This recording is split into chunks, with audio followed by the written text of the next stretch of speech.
Hey, welcome back. Last week was that special week that I told you about. We usually start off with a murder or a rape or a kidnapping, but because of that, some of these drug charges, smaller charges, fall to the side, and very crafty defense attorneys would say, "Hey, just sit tight; they'll never get to you." So last week was our week to get to those. We dedicated one of our 24 weeks of trial court to wrapping up all of those old cases and giving people an opportunity to go to trial. I told you that I didn't know that any of them would catch, but they would be available. What usually happens is people just want to avoid going to court. As soon as you put a jury in the box, they say, "I'll plead guilty." That happened. We had 25 on the trial roster. 24 of them were disposed of in some sort of manner. Only one of them was continued. So Judge Culbertson did a really good job of not granting a lot of continuances, making the rubber meet the road. And some, the state won, and some the state had to be forced to dismiss. But either way, coming into that last one, it was a decision time. It was what we call in the country fish or cut bait, and that's what we need sometimes. So real quickly, the leadoff case was one that was here on a federal detainer. A lot of rights attached to that, so we only had 180 days to move that case. We were able to move that when we set a jury. The guy comes up, pleads guilty. His name was Hassan Benham Dame. He pled and received 5 years. So he's in prison for 5 years on some drug charges.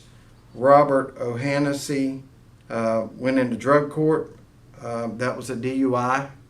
I told you we were going to try to wrap up a lot of multiple DUIs, seconds, thirds, and fourth. He pled. Judge gave him treatment court. So he is, that's a plea to DUI second.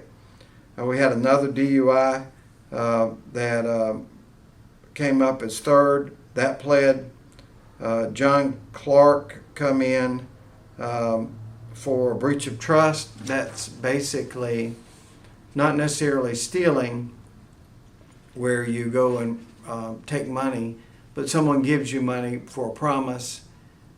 Say a person you were to hire someone to put in a pool or paint a house, and you pay them up front and then they never come back. That's breach of peace.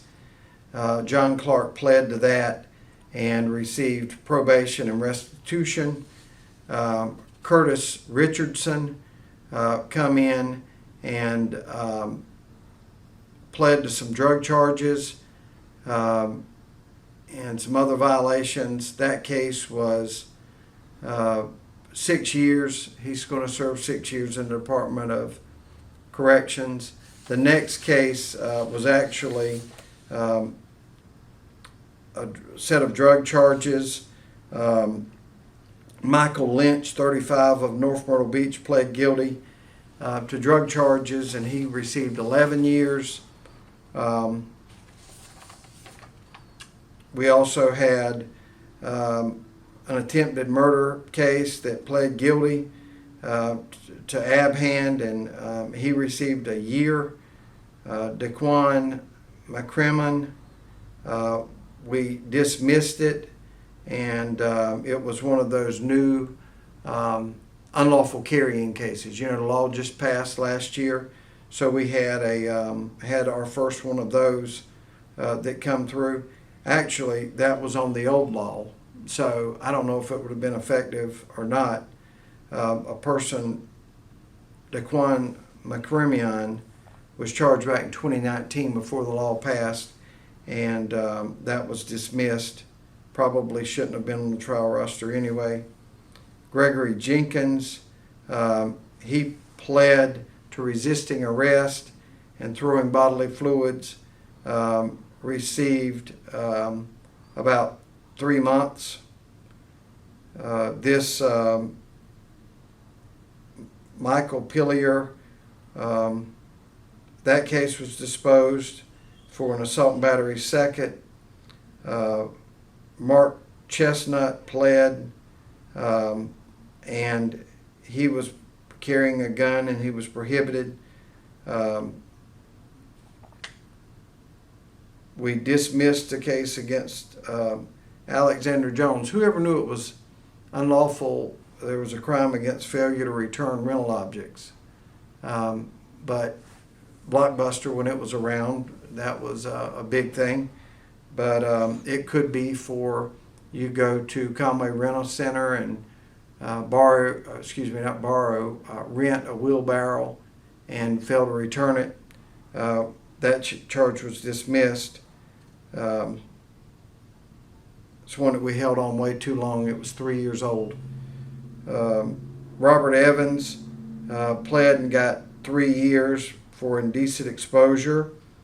That was 3 years was the maximum on that. I actually handled that one, but it was number 13 on the trial roster. We're running out of time, but that is 13 of the 25, and they all went as soon as we put a jury in the box. Every one of these guys that was saying, "No, sir, I didn't do anything, I didn't do it," all of them ends up pleading. There was a few, like I said, that we dismissed, like the rental, failure to return rental. So it's good on us too. It's we're never saying we're perfect. Sometimes we hold on to cases and have sort of a hoarder mentality. Everybody's different, but that's it was a very successful week. We moved out of 25 defendants on this trial roster. We moved 24 of them. One of them still continued, so we'll have to pick that up later in a completely, other courtrooms in Georgetown, and there are real guilty plea days scheduled. So multiple pleas. This was just off the trial roster. So these are people that had said, I want a trial. There's no way I'm pleading. 24 to 25 of them have been settled. I hope y'all have a great week. This week we are starting a murder case. Back to the grind. We're starting a murder case. You've heard of it before. It was out of Nacho Hippo. I don't want to go into the facts as the case is just starting and the jury hasn't been picked yet. But that case will be this week. It should be of a lot of interest to some people. So, and I know it'll be covered by the media. And I'll come back next week, win, lose, or draw, and tell you how that ended up.